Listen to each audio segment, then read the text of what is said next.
For anyone wanting to eliminate Bermudagrass from your Zoysia, St. Augustine, or Kikuyugrass lawn, Recognition Herbicide and Fusilade II pack a potent combo.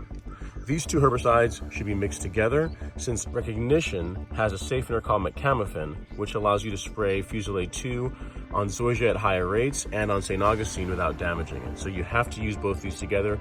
This by itself will not do the trick, and this by itself will not do the trick. It's a combination that has to be done.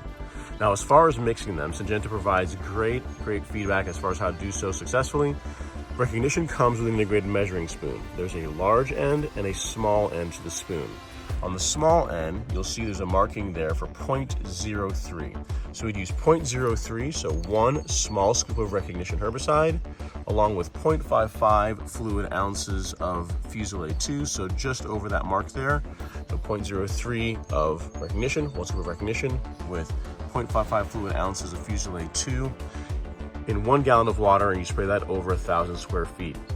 For best results, be sure to use surfactant. We have a spreader sticker here and then marker dye to see where you've sprayed.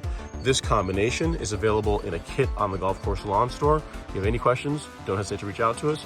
Get out there and get that Bermudagrass out of your lawn.